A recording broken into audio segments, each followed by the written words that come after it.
Alors, nous allons poursuivre avec l'ordre du jour. Il y a la liste de noms. Oui. Alors, oui, c'est vrai, nous étions rendus dans un débat sur le point. Alors, M. Rotran, est-ce que c'était sur le sujet du point ou sur la procédure, à savoir si on va débattre ou pas? OK, mais j'ai déjà réitéré que nous allons pouvoir s'exprimer sur le point.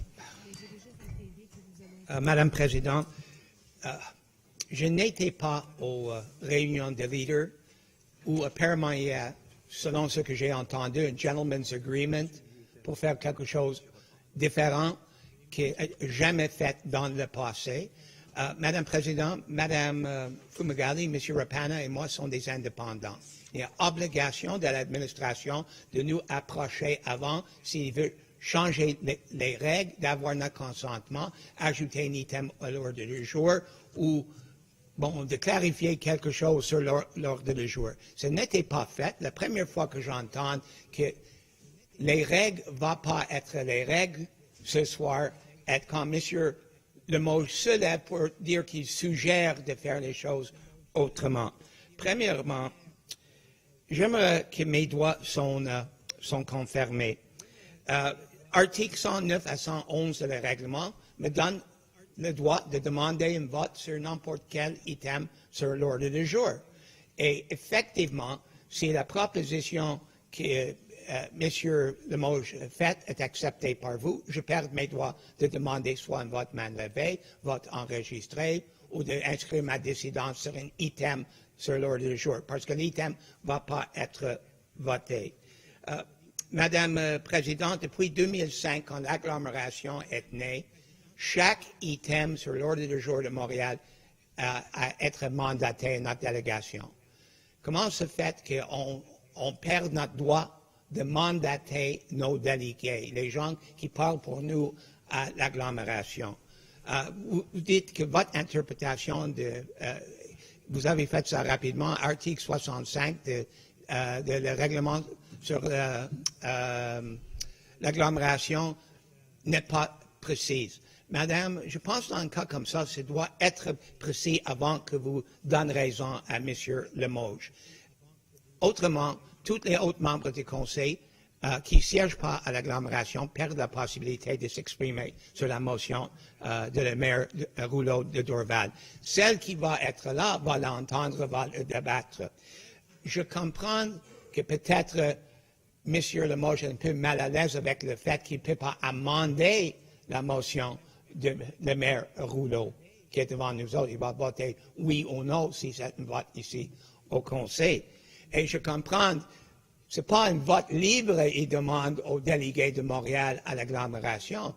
Il veut seulement avoir le droit d'amender la motion de maire Rouleau aux agglomérations. M'excuse pour être cynique, mais ça, c'est mon interprétation des faits. Mais en faisant ça, je perds mon droit de voter sur la motion de maire Rouleau. Et j'insiste que vous défendez mes droits. S'il y a des contradictions ou des incohérences entre les règlements des procédures et régies internes du Conseil et les règles de l'AGLO, vous devez défendre les droits des gens qui siègent ici et qui ne siègent pas aux agglomérations. Donc, ça, c'est mon argument, Madame la Présidente. Je prends ce que M. Limoges a dit comme une suggestion et comme le premier conseil, quand M. Perez a dit qu'il veut faire quelque chose autrement, j'ai dit que je n'étais pas consulté. Vous m'avez donné raison. C'est la même chose ici. M. Limoges a dû venir nous voir avant d'expliquer ça et essayer de chercher notre consentement. Merci. Merci, M. Rotran. Mme Thuillier. Je dois rappuyer, non. Merci, Madame la Présidente. En fait, ce n'est pas la première fois en peu de temps, c'est la première fois même du greffier que cette situation arrive. Donc, on est vraiment confronté à quelque chose de nouveau. Je pense qu'on doit le regarder de manière ouverte et de manière à faire en sorte qu'on puisse avoir le plus de débats possible. En ce moment, on ne cherche pas à restreindre le débat, on cherche à avoir le plus de débats possible. Je vous l'explique pourquoi. La première chose, M. Pérez, vous m'excuserez tout à l'heure d'avoir... C'est Titanic? À tout à l'heure, M. Rotran. C'est Céline Dion. C'est Céline Dion. Bon. Monsieur Rotran va écouter des coulisses.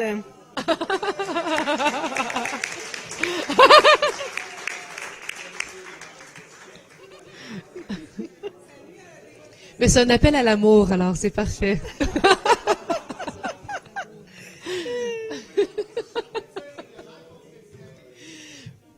Contre les sonneries de téléphone, oui.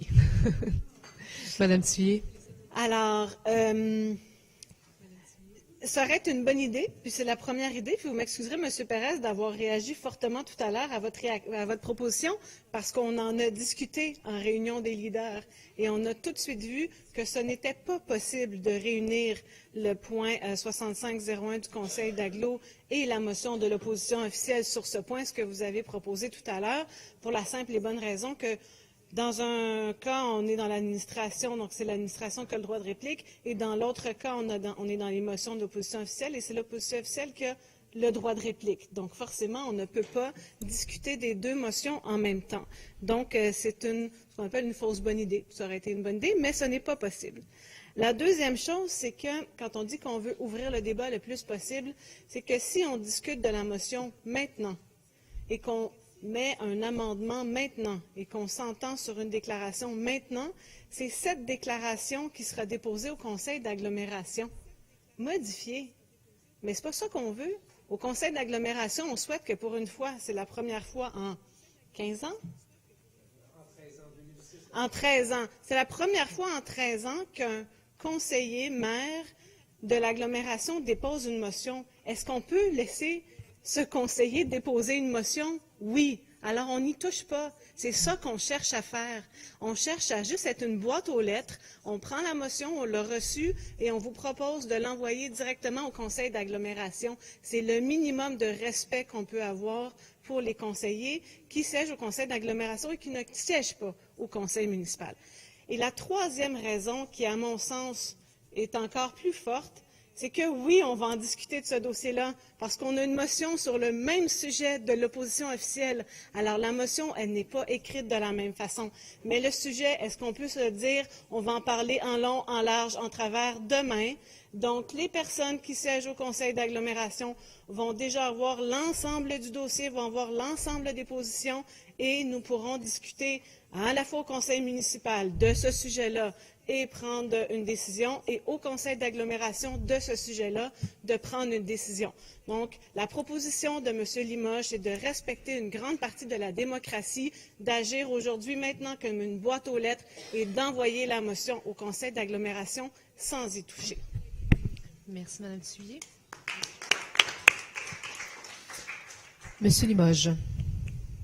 Madame la Présidente, après cet exposé d'une limpidité accablante de ma collègue Thuillier, et pour permettre qu'on ait le temps d'en discuter entre nous dans les coulisses et de façon civilisée, je vais remettre ce point à une phase ultérieure de notre Conseil. Madame la leader de l'opposition, ça vous convient? Parfait. Alors, ce point est remis. Monsieur le leader de la majorité, on va poursuivre alors avec l'ordre du jour.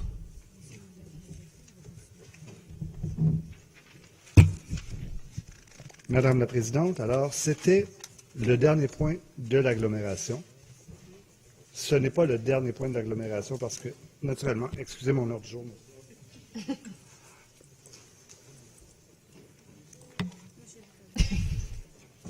Je range les choses précieusement sous mon bureau depuis l'intrusion dans le mandat précédent en 2014. C'était très dur de retrouver les papiers après ce qu'il y avait eu à l'hôtel de ville. Je suis devenu méfiant, alors je laisse les choses sous mon bureau. Vous vous êtes fait voler dans votre sac? Non, non, c'est bon, je l'ai. Ah, OK. Je faisais une anecdote là, pour meubler le temps. OK. Voilà. Nous sommes donc au chapitre 20 du conseil municipal. Personne n'a compris que je faisais référence à l'intrusion des cols bleus pompiers à l'hôtel. Bon, OK, parfait. Non, mais il y a du... Madame Wong... Il y avait une petite confusion, en effet. C'est ça. Bon, allez-y. Alors, au chapitre 20, je vais réunir les items, Madame la Présidente, 2001 à 2005. En 2001, on autorise une dépense additionnelle de 4 156 623 $ dans le cadre de divers contrats accordés pour le déneigement clé en main. En 2002, on autorise une dépense additionnelle de 2 049 631 $ dans le cadre de divers contrats accordés pour l'exploitation des lieux d'élimination de la neige et de location de machinerie. En 2003, on accorde un contrat à service Introspec pour des travaux de réparation ponctuelle de conduite d'égouts secondaires de la Ville de Montréal. En 2004, on autorise une dépense additionnelle de 167 063 $ pour des travaux de déplacement d'une conduite de gaz. Et en 2005, on accorde un contrat à groupe DCR pour la construction et la réfection des rochers artificiels en béton dans le cadre du projet Migration du Biodôme 2.0. Merci. Monsieur le leader. La parole à Monsieur Gay. Merci, Madame la Présidente. Je ne vais pas revenir sur le fiasco du déneigement de cet hiver. Par contre, le 26 mars 2018, au Conseil municipal, on avait adopté un dossier pour accorder des dépenses additionnelles pour le contrat lié au déneigement. Aujourd'hui, même son de cloche, sauf que nous sommes au mois de mai. Ma question est la suivante. Pourquoi attendre le mois de mai avant d'autoriser des dépenses supplémentaires? L'hiver est fini depuis maintenant 2 mois et des services ont été rendus.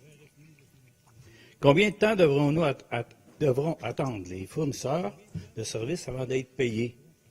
Bref, nous espérons qu'il n'y aura pas de retard pour payer les fournisseurs, surtout quand on se souvient que, pas plus tard que le mois dernier, les camionneurs pour le transport de la neige n'avaient toujours pas été payés pour services rendus durant cet hiver.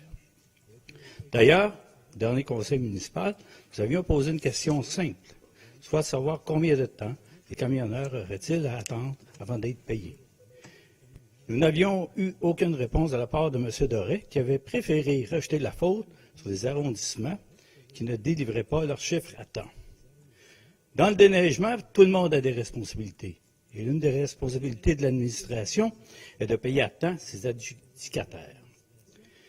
Je souhaite aussi revenir sur le Conseil de Montréal du 26 mars, où plusieurs contrats avaient été augmentés jusqu'à l'hiver 2019-2020. Nous avions trouvé étrange de prévoir des dépenses 1 an à l'avance, sans aucune notion des montants additionnels à ce moment-là. Finalement, force est de constater que cette façon de faire était peu concluante, puisque certains contrats sont augmentés 2 fois depuis ce temps-là. C'est le cas pour 2 contrats de déneigement à Huntsic et Cartierville. D'ailleurs, pourquoi prévoir et accorder des dépenses additionnelles pour l'hiver 2018-2019 en mars 2018 et un peu plus tard, augmenter le budget 2019 de déneigement en novembre 2018? C'est une incohérence. Encore une fois, c'est moins l'augmentation des coûts des contrats de déneigement que nous critiquons, mais plus la gestion aléatoire du déneigement par l'administration. Cela m'emmène à parler de la réserve neige, Monsieur le Président, car il y a comme un air de déjà-vu dans l'air. Dans la section aspects financiers des 2 sommaires décisionnels, on peut lire ceci, je cite, « Les crédits sont déjà disponibles au budget du SCA, mais viennent affecter les crédits nécessaires au paiement de novembre et décembre 2019. Par conséquent, des crédits supplémentaires seront requis d'ici la fin de l'exercice 2019. Pour ce faire, un dossier sera présenté ultérieurement aux instances pour l'utilisation de la réserve neige. C'est du copier-coller, mot pour mot, de ce qui avait été écrit dans le sommaire décisionnel pour des dépenses additionnelles pour le transport de la neige du mois dernier. Nous retrouvons d'ailleurs cette même explication dans 4 autres dossiers aujourd'hui pour la prolongation de 11 contrats au total de déneigement clé en main. Nous reviendrons plus tard sur ces contrats. Bref, cela me permet de revenir sur les états financiers qui ont été présentés mercredi, le 24 avril dernier. Nous apprenions que, finalement, la réserve neige avait été amputée de 26,5 millions de dollars en 2018, soit 2 fois plus, 2,5 millions de plus que ce qui était prévu par les fonctionnaires de la Ville lors de la présentation du dernier budget en novembre dernier. Les hivers, comme vous le dites, sont atypiques et difficilement prévisibles. C'est dans cette optique que la réserve neige a été mise en place, d'ailleurs, pour répondre à l'imprévisible et non pas pour éponger une gestion plus que moyenne de l'hiver par l'administration. La réserve neige s'élèverait donc aujourd'hui à 5,5 millions et c'est très peu. À vrai dire, cela nous inquiète pour l'hiver prochain. Conclusion, M. le Président, nous allons aller de l'avant avec ces deux dossiers, car pour nous, il est primordial de payer ses fournisseurs pour services rendus. S'il te plaît. Merci, M. Gay. Mme Rossi. Merci, Monsieur le Président. J'interviens sur le 20.05. Alors, je me permets d'intervenir sur ce dossier puisque j'aimerais avoir des précisions concernant la surveillance de ce chantier, puisque rien n'est dit dans le sommaire décisionnel. En mars dernier, nous approuvions un dossier majorant le contrat de surveillance du projet de 450 000 $. Dans le sommaire décisionnel, on pouvait lire ceci, et je cite, « De plus, la réalisation du projet comporte plusieurs contrats de travaux connexes à coordonner, entre autres avec l'entrepreneur général, exemple la construction du mur, tunnel de glace, la hutte des castors, etc. Les professionnels doivent donc assurer une surveillance plus importante et soutenue du chantier que prévu initialement au contrat. Logiquement, le présent chantier sera soumis à de la surveillance, mais nous voudrions juste en avoir l'assurance. Par ailleurs, il y a un aspect du sommaire décisionnel qui a attiré mon attention. Nous pouvons lire, et je cite encore, « Afin de mieux contrôler les coûts et la qualité de ces travaux très spécialisés, ce contrat n'a pas été inclus dans le contrat de l'entrepreneur général Unigesco. Ils font cependant partie du projet et du budget global tel que planifié. Il ne s'agit pas d'un ajout. » Alors, si le budget global du projet de migration 2.0 est mentionné ici, il n'y a aucune donnée chiffrée. Il serait pourtant pertinent d'indiquer à combien s'élève le projet. Il est question de traçabilité des coûts. Bref, c'est une question de transparence, tout simplement. Une traçabilité des coûts qui est nécessaire, considérant que les coûts pour le projet de migration 2.0 augmentent. Il n'est pas sans rappeler que le mois de février dernier, les coûts ont augmenté de plus de 3,6 millions. Ce n'était malheureusement pas des ajouts, comme c'est le cas aujourd'hui. Bien que nous comprenons la particularité du projet, nous espérons que le projet final Migration 2.0 ne sera plus l'objet d'augmentation des coûts, comme ce fut le cas jusqu'à présent, afin qu'on ne dépasse pas le budget fixé. Nous ne nous opposons pas à ce dossier, bien entendu, mais nous espérons par ailleurs que le projet ne prendra plus de retard afin que les Montréalais et les Montréalaises puissent profiter du biodôme remis à neuf au plus tard en décembre de cette année. Merci beaucoup, Mme Rossi. Mme Lavigne-Lalonde. Merci en droit de réplique sur le dossier 2005. Un instant, mon iPad vient de faire quelque chose de spécial sans mon consentement. J'ai senti un peu de confusion dans l'intervention que je viens d'entendre, dans ce sens où on nous disait, on nous a lu un extrait là où on mentionnait très clairement que le sommaire décisionnel en question aujourd'hui concerne donc la réfection des rochers. Dans chacun des écosystèmes, il y a beaucoup de parois qui ressemblent à des roches qui sont faites en béton, donc qui n'ont pas été refaits depuis l'ouverture du biodôme il y a 25 ans. Donc, dans le cadre de ce projet-là, on les refait. Et on mentionne très bien, c'est l'extrait que Mme Rossi avait cité, on mentionne donc qu'il ne s'agit pas d'un ajout. Hein? Le fait de faire la réfection en fait des rochers fait partie de l'ensemble du projet de migration. L'ensemble du projet de migration, c'est plusieurs éléments. Il y a le contrat de l'entrepreneur général qui était le gros contrat où on défaisait toute la dalle de béton qui séparait les étages. On va refaire toute la paroi qui va séparer chacun des écosystèmes, la passerelle. Donc, c'est vraiment la coquille, en fait, de chacun des écosystèmes, c'est le contrat principal, mais à ça s'ajoutent plein d'autres contrats qui sont prévus dans le budget, dont celui-ci et les murs de glace et tout ça qui était prévu initialement au projet. Donc, on va continuer à voter des contrats jusqu'à la fin, jusqu'à l'ouverture, parce que il fallait attendre la démolition. Et une fois que la démolition est faite, bien là, on va commencer à installer les nouvelles structures qui vont faire en sorte de pouvoir faire en sorte que les nouveaux écosystèmes soient adaptés puis répondent au projet qu'on qu'on a vu parce que les images ont été présentées il y a déjà un certain temps. Donc, dans le projet qui est là, c'est vraiment les rochers qu'on vient faire dans les écosystèmes. Le projet est toujours autour de 32 millions de dollars, c'est ce qui avait été mentionné. Il n'y a pas eu de nouveaux ajouts, de dépassement de coûts, de retard depuis le 3 millions qu'on a ajouté. On suit l'échéancier, il n'y a rien de nouveau en ce sens-là.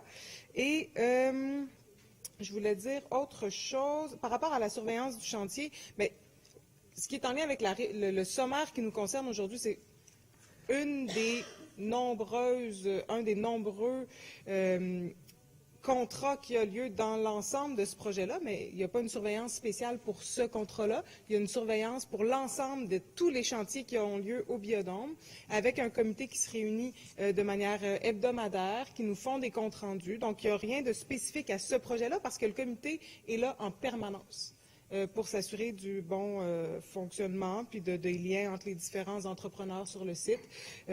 Donc, aujourd'hui, on vote celui-ci, mais il y en aura d'autres qui vont venir là, pour s'assurer qu'on ait, évidemment, à la fin, il va y avoir la muséologie, il va y avoir peut-être aussi les guérites. Il y a beaucoup d'éléments encore à venir dans ce projet-là.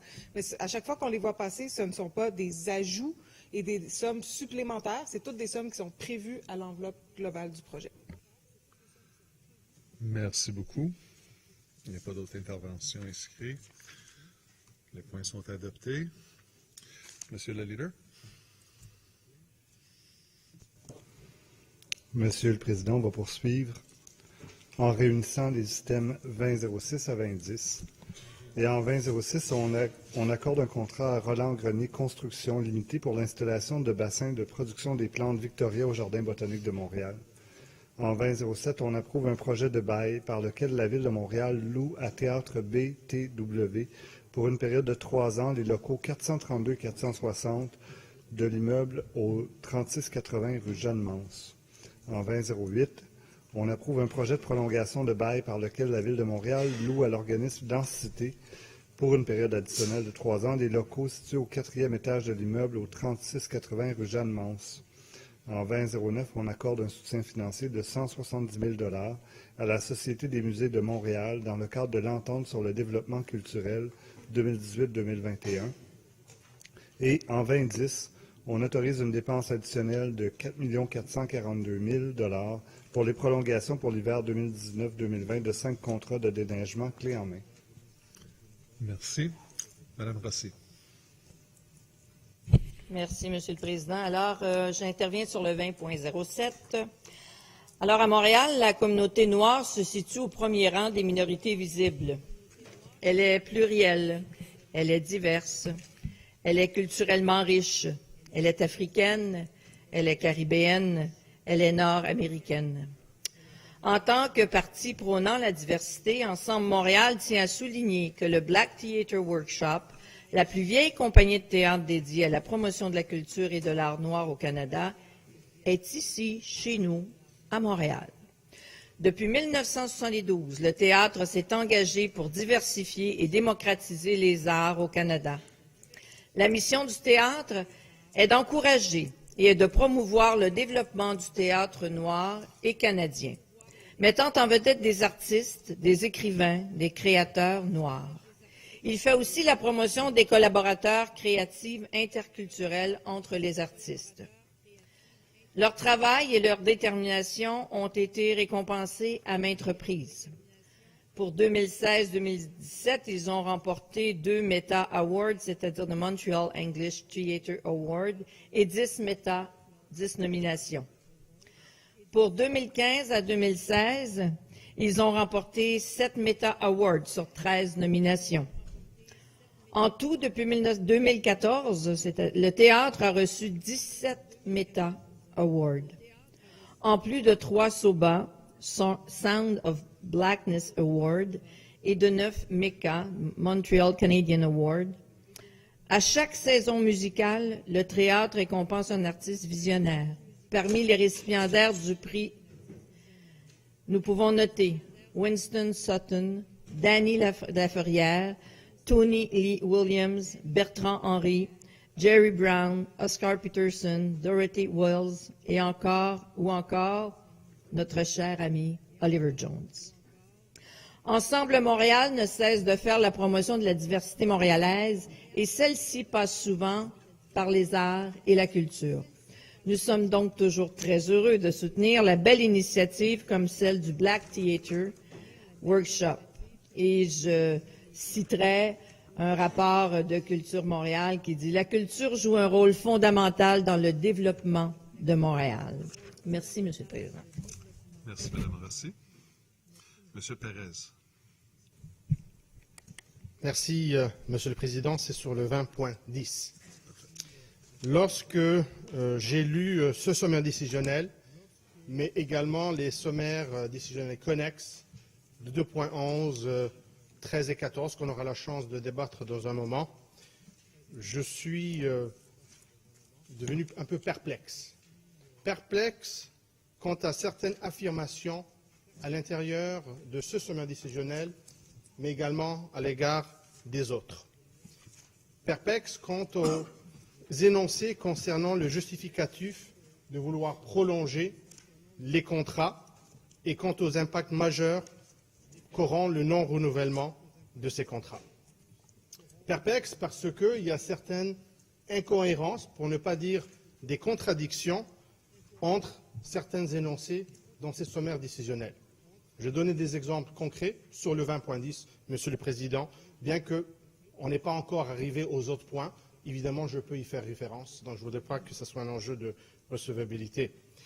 Mais ce que je peux dire, c'est que, à travers ces mêmes sommaires décisionnels, on a pu constater que ce sont tous les mêmes signataires.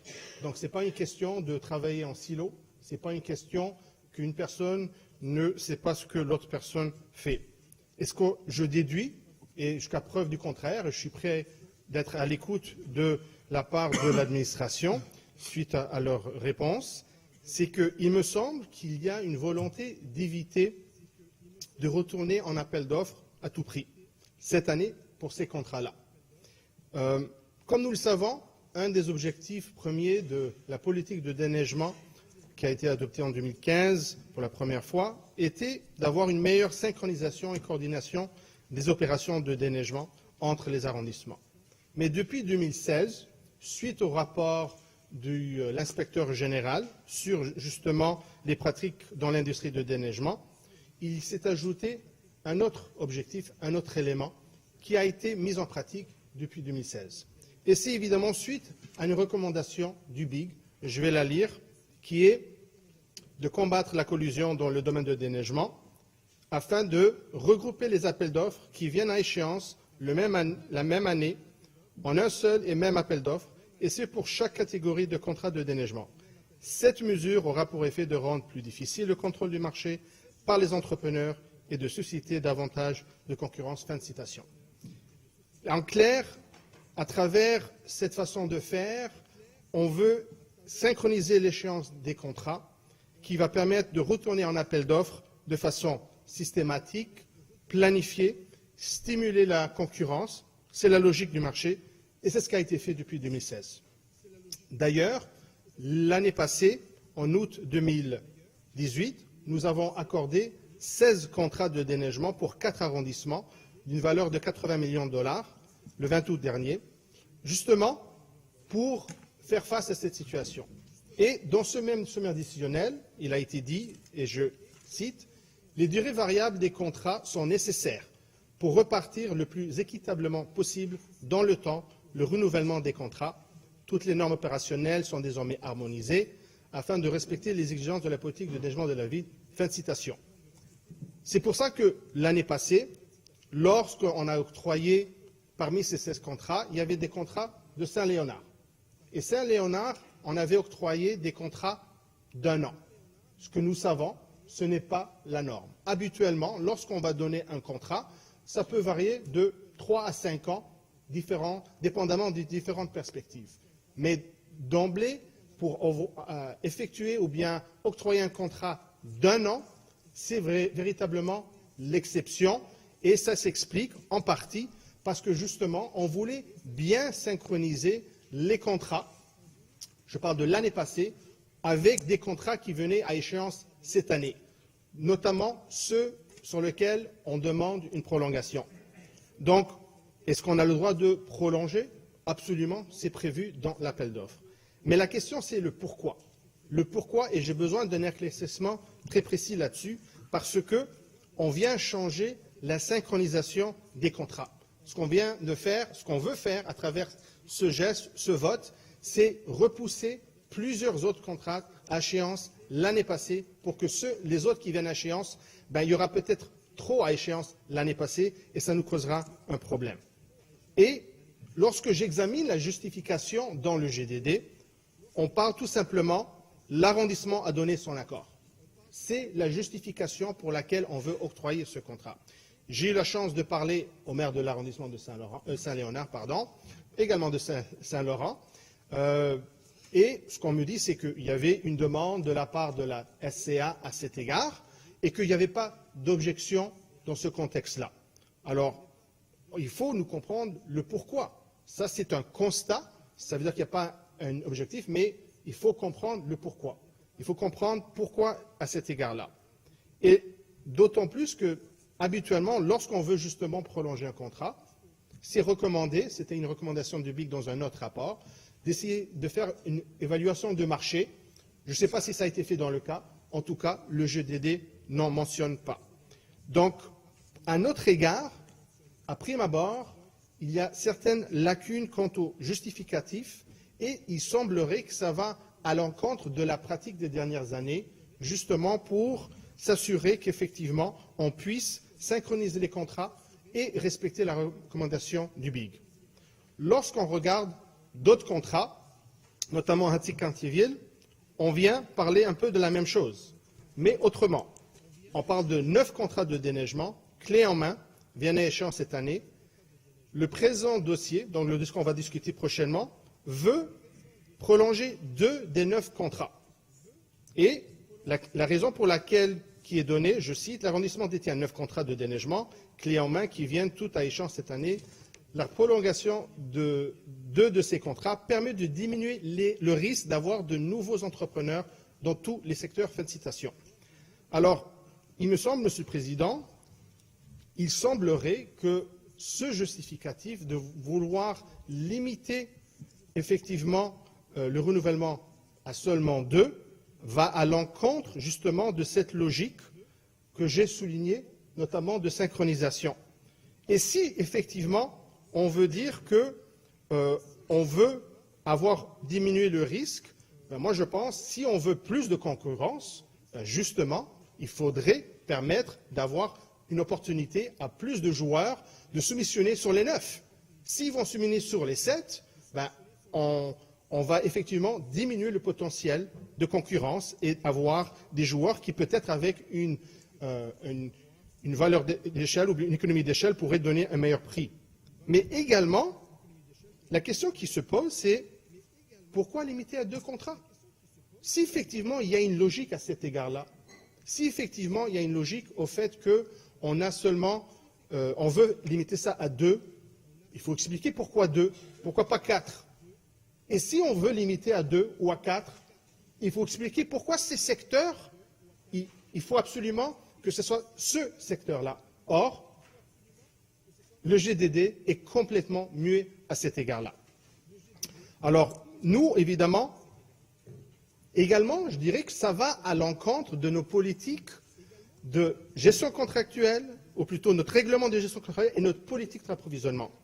En vertu de ce règlement et de ces politiques, nous avons une obligation de s'assurer d'une certaine équité auprès des soumissionnaires et des adjudicateurs. On doit les traiter de façon équitable. Alors là, la question, c'est pourquoi pour ces contrats-là, est-ce qu'on fait un changement? Ça, c'est une question que j'aurais besoin d'une réponse. Mais d'autant plus, lorsqu'on regarde, et ce qui est d'autant plus confondant, c'est lorsqu'on regarde les autres prolongations. Prolongation de Saint-Laurent, où on dit l'arrondissement a donné son accord, encore une fois, ça se bat là-dessus, et là on ajoute quelque chose. L'an prochain, tous les contrats de l'arrondissement viendront à échéance en même temps, permettant de revoir les secteurs opérationnels du déneigement. Ça va exactement dans la volonté de pouvoir avoir une certaine uniformité, une certaine synchronisation à cet égard. Lorsqu'on regarde pour Anjou, on dit Le refus de prolonger les contrats entraînera le lancement d'un appel d'offres et nécessitera des contrats d'une durée d'1 an, étant donné que les autres contrats de l'arrondissement viennent à échéance l'année prochaine. Ce qu'on comprend, c'est que, dépendamment du dossier, la concurrence entre les entrepreneurs n'est pas appréhendée de la même façon. Comment est-ce que l'administration peut-elle nous expliquer ces contradictions apparentes? D'un côté, on cherche à harmoniser l'échéance de certains contrats, et dans d'autres cas, on veut éviter de voir venir de nouveaux entrepreneurs ou bien de synchroniser. C'est une préoccupation qu'on a. Et ce qu'on peut sembler conclure, c'est qu'il y a une certaine hésitation, pour ne pas dire une peur, de vouloir retourner en appel d'offres. Et puis, comme je l'ai mentionné, l'impact majeur pour le contrat de Saint-Léonard, le 20.10, on dit « Le refus de prolonger les contrats entraînera le lancement d'un appel d'offres ». Mais habituellement, lorsque les contrats y terminent, l'objectif, c'est de retourner en appel d'offres. En quoi est-ce que c'est un impact majeur, le fait qu'on doit retourner en appel d'offres? Ça fait partie du processus normal.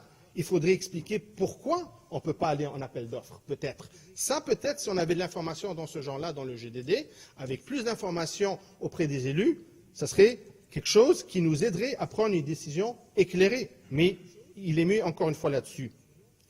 Alors, lorsqu'on regarde également les questions de délai, si on veut synchroniser, l'année passée, c'est ce qu'on a fait pour Saint-Léonard. On a justement retardé d'1 an pour pouvoir essayer de synchroniser avec d'autres contrats. Lorsqu'on constate les prix qui ont été soumis l'année passée, 3 des 4 contrats étaient tout à fait moins que les estimés de façon importante. Alors, encore une fois, ça ne va pas être un enjeu. Alors, moi, ce que j'aimerais savoir de la part de M. Parenteau, je présume, qui va prendre la parole là-dessus, c'est justement une justification plus détaillée, plus étoffée, et j'espère qu'il pourra nous apporter l'information. D'autant plus qu'on va débattre prochainement d'une nouvelle politique de déneigement. Une certaine déclaration à cet égard-là, au 30.09 et le mois prochain au 41.09. Je pense que, justement, avec une nouvelle politique qui s'en vient, avec une certaine norme, des nouvelles normes qui s'en viennent, ça serait tout à fait pertinent et judicieux de s'assurer que ne pas retarder des contrats qui puissent appliquer, implanter de façon efficace toutes les nouvelles normes, mais plutôt de vouloir lancer les appels d'offres pour inclure ces nouvelles normes. Alors, c'est vraiment préoccupant à notre égard. Je terminerai sur 2 autres points. Et je veux demander à l'administration pourquoi il semble avoir vraiment une hésitation, pas seulement pour ce contrat de Saint-Léonard, mais pour les 4 contrats, de pouvoir retarder. Et on n'a pas une réponse évidente à nos yeux.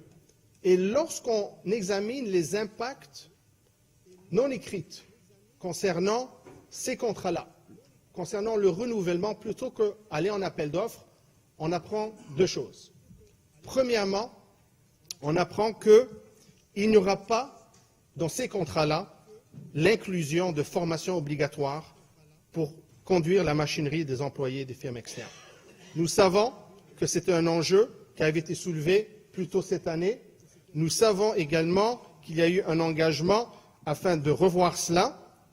Et puis, il a été écrit à cet égard, le 4 mars, dans le Journal de Montréal, on dit « Du côté de la Ville de Montréal, l'élu responsable de déneigement, Jean-François Parenteau, s'est engagé à réévaluer les critères des contrats de déneigement pour y ajouter, par exemple, l'obligation d'une formation adéquate aux employés. » Fin de citation. Et puis, dans un article ce matin du Journal de Montréal, il est dit « Au cabinet de la mairesse Valérie Plante, on nous a indiqué que la révision de la politique est en cours et que les changements seront présentés très bientôt. » Or, on est là. Aujourd'hui, on va débattre.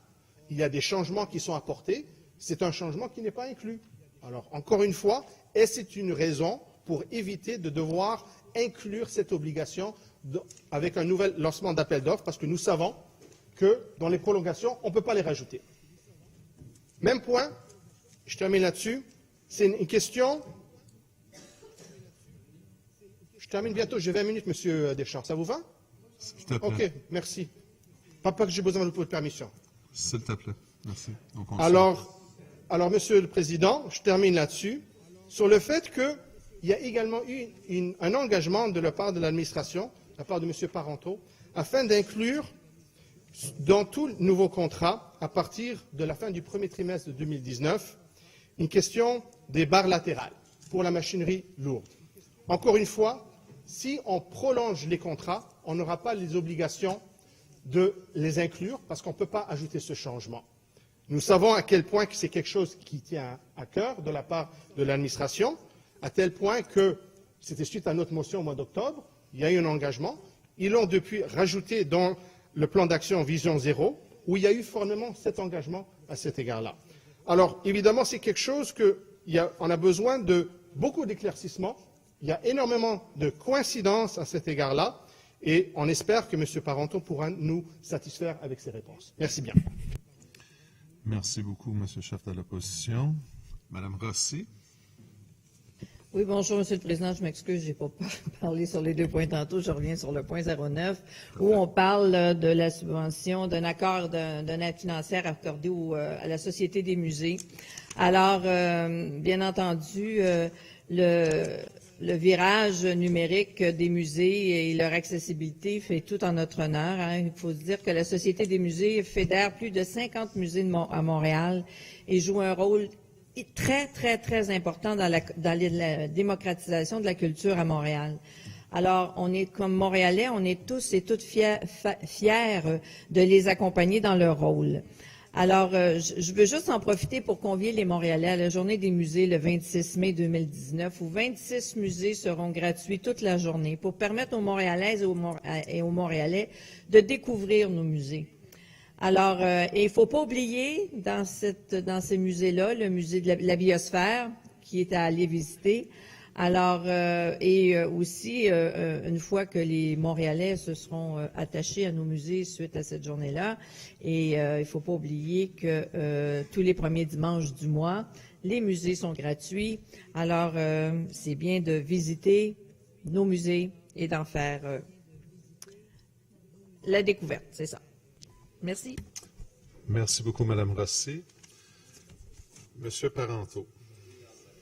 Pour le 2010, alors, j'ai bien pris note de votre questionnement, M. Perez, puis je suis un peu surpris, honnêtement, de votre question. En fait, je suis vraiment, vraiment surpris parce que, d'un côté, ça va me faire plaisir de vous donner l'information peut-être plus précise que qu'est-ce qu'il y a dans le GDD. Je ne suis pas certain que vous allez apprécier ma réponse, mais l'année dernière, comme cette année, il y avait une discussion qui avait été faite avec votre arrondissement. Là, je ne sais pas, comme chef de parti, si vous avez bien discuté avec les membres de votre équipe, mais vous savez que dans la politique, vous l'aviez même dit vous-même tantôt, on parlait d'harmonisation, de tendre vers une harmonisation au niveau des services, surtout au niveau des circuits de déneigement.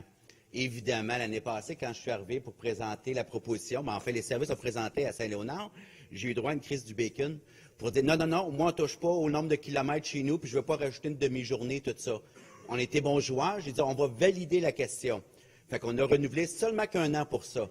Alors que vous étiez là. Alors, si vous êtes d'accord, moi, j'ai aucun problème de retirer aujourd'hui TMD, puis on va faire exactement ce qui est dans la politique, mais c'est à titre dans le fond, de collaboration que je le faisais avec les membres de votre parti, parce que Saint-Léonard ne voulait pas toucher du tout à leur parcours, alors que c'est ce qui avait été voté antérieurement par le parti dont je faisais partie avec vous avant, qui tendait vers ça. Mais quand c'est arrivé pour les faits de l'application, ben là, non. Et là, ce matin, vous me dites que je devrais aller plus loin. Parfait. Si vous m'appuyez dans la démarche, puis que vous allez demander à vos maires d'arrondissement de me suivre dans la démarche pour harmoniser, telle qu'elle est convenue dans la politique ou celle qu'on va renouveler, j'ai pas de problème. Et ça n'a même pas été soulevé dans la nouvelle mouture de la politique. Alors, je ne sais pas si c'est vers ça que vous voulez tendre, mais on pourrait le retirer, puis on pourrait attendre pour en discuter. Moi, j'ai aucun problème. Mais chose certaine, c'est que ce matin, on me disait encore qu'on voulait même privatiser son site de dépôt à neige dans son arrondissement parce qu'on voulait garder que pour soi.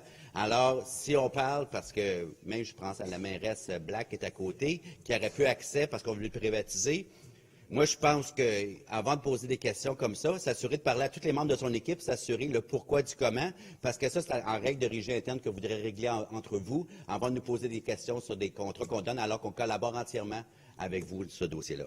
Alors, est-ce que vous voulez qu'on le retire, oui ou non? On va le reporter? OK. Monsieur le leader? Ben oui, je vais ajuster les parcours. Madame la Présidente. Alors, Monsieur le leader. Madame la Présidente, effectivement, étant donné de la discussion et ce qui est mentionné, je vais reporter à une phase ultérieure du Conseil l'item 2010 pour qu'on puisse en discuter ultérieurement. Il reste 2006 à 2009 sur la table. Parfait. Merci. Alors, le point 20.10 est reporté. On va poursuivre. Alors, il n'y a pas d'autres demandes de parole. Les autres points, à l'exception de 20.10, sont adoptés. Monsieur le leader. Madame la Présidente, cela nous amène à réunir les items 2011 à 2015. En 2011, on autorise une dépense additionnelle de 1 654 000 $ pour la prolongation de l'hiver 2019-2020 de 2 contrats de déneigement clé en main. En 2012, on accorde un contrat de gré à gré à Cedra-Mesny pour le renouvellement de la ressource électronique Eureka.cc. En 2013, on autorise une dépense additionnelle de 2 462 533 $ pour les prolongations pour l'hiver 2019-2020 de 2 contrats de déneigement clé en main. En 2014, on autorise une dépense additionnelle de 788 781 $ pour la prolongation pour l'hiver 2019-2020 de 2 contrats de déneigement clé en main. Et en 2015, on autorise la première prolongation pour une période de 12 mois de l'entente cadre conclue avec Plastipro Canada Limité. Merci beaucoup, Monsieur le leader. La parole à Monsieur le chef de l'opposition. Merci, Madame la Présidente. C'est sur le 20.11, 13 et 14. D'emblée, merci à Monsieur Parenteau d'avoir offert la possibilité de discuter sur cet enjeu-là. Bien que je ne vais pas m'attarder là-dessus, j'ai évidemment parlé à les gens de mon équipe et j'ai également parlé au DA de l'arrondissement. Alors, si on veut parler sur le 20.2, ce serait un plaisir.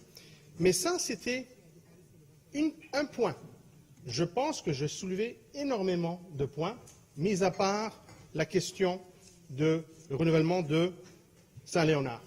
J'ai soulevé des contradictions concernant Saint-Laurent et Anjou, concernant Annecy-Cartierville, sur la stratégie d'approvisionnement pour la synchronisation de contrats à travers, et sur les contradictions apparentes entre des impacts majeurs et également sur les justificatifs. Sur ça, M. Parenteau, je ne vous ai pas entendu. Sur ça, je ne vous ai pas entendu. Et sur l'enjeu du fait qu'on ne va pas pouvoir inclure les obligations concernant les barres latérales ou sur la formation, sur ça, je ne vous ai pas entendu, M. Parenteau. Je vous ai parlé sur le 20.10, mais c'est applicable tout autant pour le 20.11, 13 et 14. Alors, j'apprécierai des commentaires à cet égard sur ces points-là. Je vous remercie. Merci beaucoup, Monsieur le chef de l'opposition. Madame Thuillier, à vous la parole. Oui, merci, Madame la Présidente. Monsieur le chef de l'opposition officielle, j'ai envie de vous dire qu'on travaille dans nos arrondissements. Et dans Annecy-Cartierville, on a fait une analyse avec les élus, avec le directeur des travaux publics, avec les personnes avec qui on travaille pour la neige, le déneigement. On sait, il y en a des bons déneigeurs, il y en a des moins bons. Bien, c'est aussi une façon de procéder de manière très intelligente quand on est gestionnaire public, que les moins bons, bien, on les garde moins longtemps, puis les bons, on les garde plus longtemps. Et il y a des contrats qui sont faits en régie, il y a des contrats qui sont aux entrepreneurs privés, en tout cas dans notre arrondissement. Alors moi, j'ai envie de dire merci à M. Parenteau et merci à la Ville de Montréal qui est capable de faire de la centralisation quand il faut, parce qu'il y a plein de contrats qui sont mis en même temps dans un même pool, et c'est gigantesque, parce que même si c'est 2, 3, 4, 5 contrats par arrondissement, fois 19 arrondissements, je peux vous dire que ça en fait des contrats. C'est gigantesque qu'on envoie dans le marché à chaque année. Puis ceux qui sont déjà là et qui fonctionnent bien, oui, ils vont revenir sur le marché parce que le contrat n'est pas là pendant 10 ans. Dans Annecy-Cartierville, on n'a jamais fait des contrats pour 10 ans. La Ville n'en fait pas non plus.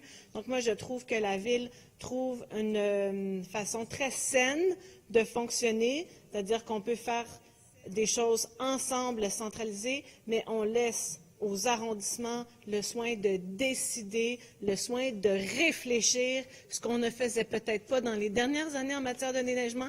Alors, on réfléchit notre territoire et c'est ce qu'on a aujourd'hui moi je parle pour l'arrondissement d'Annecy-Cartierville, je suis très heureuse du contrat que nous avons ici et je peux vous dire que la personne que ça sert le plus, le contrat qu'on a ici, c'est Mme Effie Giannou, la conseillère de votre parti, parce que c'est dans le secteur Bordeaux-Cartierville. Ce sont des bons entrepreneurs qui font du bon travail. On veut les garder 1 an de plus et c'est pour ça qu'on fait ça aujourd'hui. Je ne sais pas si vous avez demandé à Mme Giannou, mais moi, je veux garder ce dossier-là aujourd'hui pour qu'on l'adopte. Merci.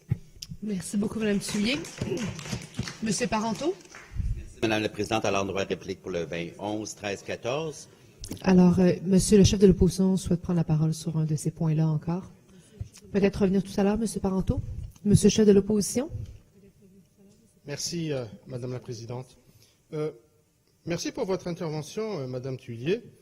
Personne ne remet en travail et l'énorme effort de la part de la CSA, même de la part de Monsieur Parenteau. Ou bien, pas du tout. Je demande à ce que ce Conseil soit informé de façon convenable pour qu'on puisse avoir toute l'information. Vous venez de me dire comme quoi on travaille en arrondissement, on a de l'information, on fait des choix. C'est correct. Est-ce qu'on peut le partager avec cette enceinte? Hein? Le justificatif... Madame Thuillier, je vais laisser Monsieur Perez répondre. Si effectivement, s'il y a quelque chose qu'on ne peut pas me reprocher, c'est de ne pas lire mes dossiers. OK? Avec respect. Avec respect. Ouais, plus que bien. En tout cas, ce que soulève par contre Mme Thuillier, où elle dit comme quoi on veut garder certains bons et on ne veut pas garder certains qui sont moins bons, si ça fait partie de le justificatif, on a un problème. On a un problème parce qu'on va s'exposer à des poursuites potentielles. Parce que pour qu'on puisse justement faire l'évaluation, si ce sont des bons ou moins bons, on a un système, on a un programme d'évaluation des fournisseurs. Et c'est sur cette base-là qu'on doit donner une opportunité à tous les fournisseurs de pouvoir répondre. Tandis que si on fait des choix de cette façon-là, c'est justement le genre de problème qui va venir peut-être nous hanter à la longue. Alors, moi, je suis tout à fait prêt à entendre les propos de tout le monde ici, de l'administration. Mais ce que je m'attends, et je pense que c'est tout à fait normal, c'est qu'on ait l'information complète à l'intérieur et que si je pose des questions qui sont peut-être pas très accommodantes, qu'on me l'explique, qu'on me donne de façon factuelle les raisons pour lesquelles les choses sont écrites telles quelles. Mais lorsqu'on écrit comme justificatif, pourquoi est-ce qu'on prolonge? On a eu l'accord de l'arrondissement. Je m'excuse, ce n'est pas suffisant à mon égard. Alors, merci de votre intervention. Je suis d'accord sur la grande majorité de ce que vous avez dit, Madame Thuillier, mais je pense que, encore une fois, et je vais laisser la chance de Monsieur Parenton de pouvoir répondre à toutes mes interrogations. Merci. Et je vois mal pourquoi, Madame la Présidente, le fait que je pose des questions de façon très spécifique, ça dérange autant. Ça fait partie de notre processus, Madame la Présidente. Je trouve ça vraiment étrange de la part que j'ai ce genre de réaction, qu'on répond aux questions de façon factuelle, et ensuite on pourra passer au dot. Mais au lieu, ce qu'on dit, vous posez des questions, on va vous retirer le dossier. Je m'excuse, ce n'est pas cette façon-là qu'on doit fonctionner. Je n'ai pas de problème parce qu'on parle du dossier, avec plaisir. Je suis très au fait du dossier. Mais traitons des dossiers de façon factuelle, de façon précise, et tout le monde sera mieux servi. Merci. Merci beaucoup, Monsieur le chef de l'opposition. Monsieur Parenteau. Merci, Madame la Présidente. En droit de réplique pour le 20, 11, 13 et 14. Moi, j'accueille vos questions, Monsieur Perez, puis ça me fait plaisir d'y répondre autant que faire se peut. Dans les questions, c'est certain qu'il faut un début puis une fin des contrats. Ce soir, on octroie des contrats. Et oui, il y a des choses qui vont se rajouter. Dans le renouvellement des autres contrats l'année prochaine, il va y avoir d'autres choses qui vont s'ajouter parce que dans la politique, on va bonifier des choses, comme on en a parlé. On voulait améliorer c'est un changement continu. Et dans 2 ans aussi, ce sera la même chose. Alors, il faut commencer quelque part. Il y a un hiver qui s'en vient, qui suit normalement l'automne. Et on doit donner des contrats pour faire les déblaiements. Alors, on a fait le tour avec les arrondissements. Et quand on dit que les arrondissements donnent l'accord, peut-être qu'on pourrait ventiler plus. Mais c'est justement un travail de collaboration. Puis comme quoi que c'est les arrondissements qui sont sur le terrain, qui sont nos meilleurs pour juger, nos yeux sur le terrain pour valider, évaluer aussi. Alors, on nous demande des rapports et on le fait. L'hiver passé, des fois, on a été critiqué sur certains aspects. Tantôt, mon collègue, M. Gay, parlait de fiasco, mais je vais le voir dans ses rapports quand il va nous présenter les rapports des rendements par arrondissement par vos fournisseurs, Parce que c'est là-dedans qu'on vient juger ou non un renouvellement ou pas. Alors, oui, c'est ça la question. Et oui, il y a des choses qu'on vote aujourd'hui, mais il y en a qui vont être fermées présentement, mais l'année prochaine, il va y avoir qu'on va rajouter des choses comme les bords latérales, d'autres aspects qui vont rentrer dans la politique. Alors, il n'y a pas de problème. Mais moi, je vous ai posé une question tantôt, vous n'avez pas répondu, puis je vous la réitère encore. Est-ce que vous êtes aussi d'accord qu'on va harmoniser les choses? Parce que pour venir au 20-10 de tantôt, c'est pas je voulais le retirer juste pour le retirer. Je voulais savoir avec vous, êtes-vous d'accord? Je vous tends la main. Est-ce que vous êtes d'accord de travailler avec moi pour être justement transparent avec l'ensemble du parquet? De dire, bien, il faut tendre vers une harmonisation et vous êtes d'accord avec moi si j'ai écouté que vous tendiez vers l'harmonisation. C'est bien ça que j'ai compris. Merci, M. Parenteau. Monsieur le leader. Madame la Présidente, étant donné l'état des conversations, je vais retirer l'item 2011 jusqu'à une phase ultérieure du Conseil. Il reste 2012 à 2015 sur la table. Merci, Monsieur le leader. Non, seulement 2011, c'est ça? Je reporte 2011 à une phase ultérieure. Les autres restent là.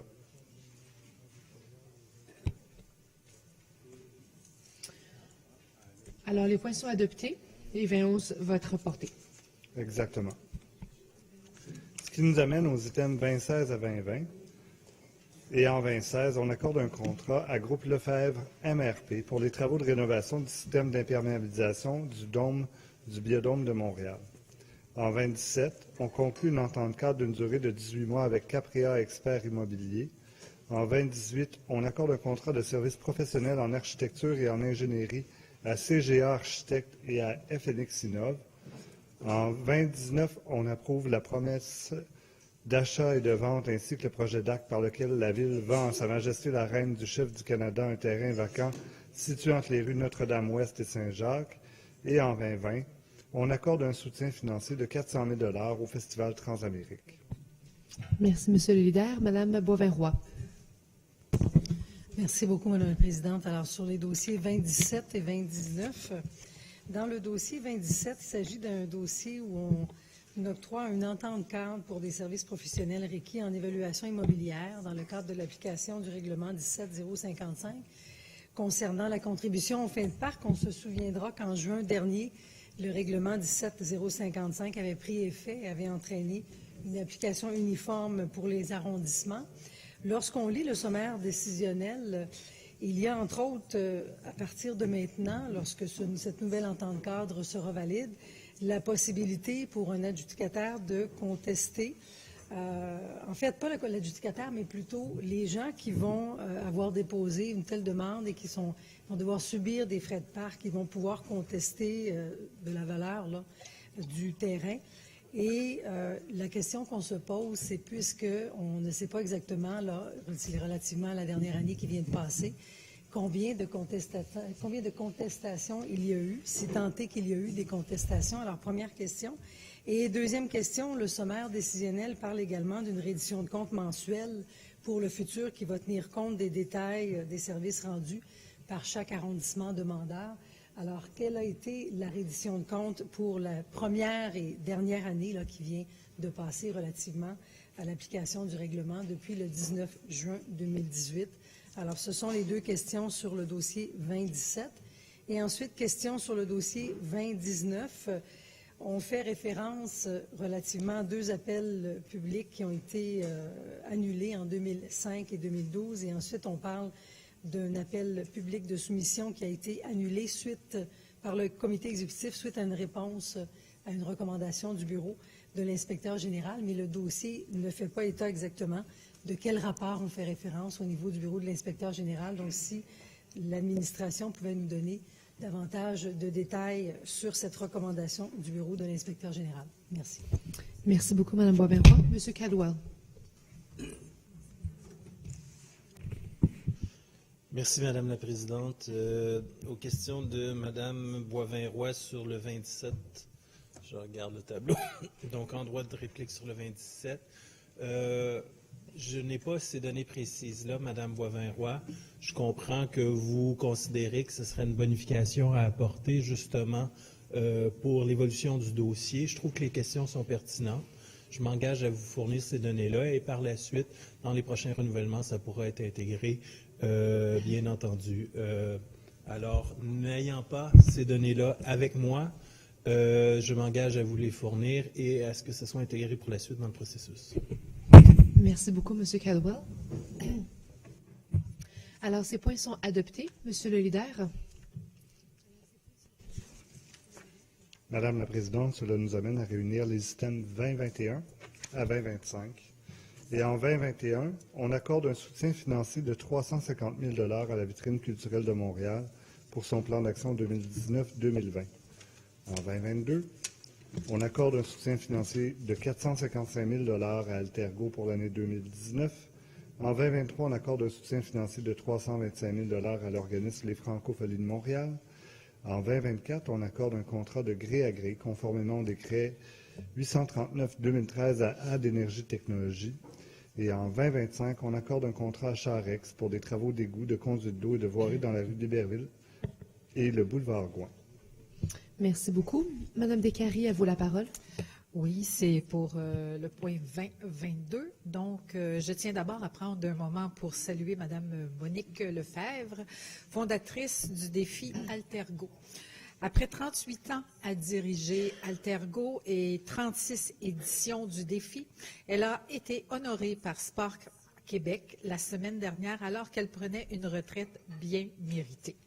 Au fil de sa carrière, Mme Lefebvre a été honorée à maintes reprises, que ce soit en recevant la médaille commémorative du 150e anniversaire du Sénat du Canada, la médaille de l'Assemblée nationale du Québec, la Croix du service méritoire du Canada et le prix Thérèse Davio de la Ville de Montréal pour ses contributions au sport, aux loisirs et au développement social. Cette femme, née de parents vivant avec un handicap et impliquée dans le sport, a apporté une contribution inestimable pour améliorer l'inclusion sociale. Altergo a été fondé dans le but de faciliter l'inclusion sociale des personnes vivant avec une limitation fonctionnelle par la pratique du sport, du loisir et de la culture. Avec une équipe et des porte-paroles dévoués, cet événement n'a pas cessé de prendre de l'ampleur au fil des ans. Alors que la première édition comptait 720 athlètes, l'événement a éventuellement passé le cap des 5 000 pour atteindre en 2019 le seuil de 8 000 athlètes provenant de plus d'une vingtaine de pays différents. C'est 15 sports pratiqués sur 10 sites différents pendant 6 jours. Surtout, soulignons que la compétition comporte un volet élite. Bravo pour une autre édition à succès. Cependant, le défi Altergo compte toujours son lot d'embûches. Notons par exemple les obstacles au niveau du financement, alors que cette année, le défi Altergo a perdu son commanditaire principal en Hydro-Québec qui s'est retiré après plusieurs années.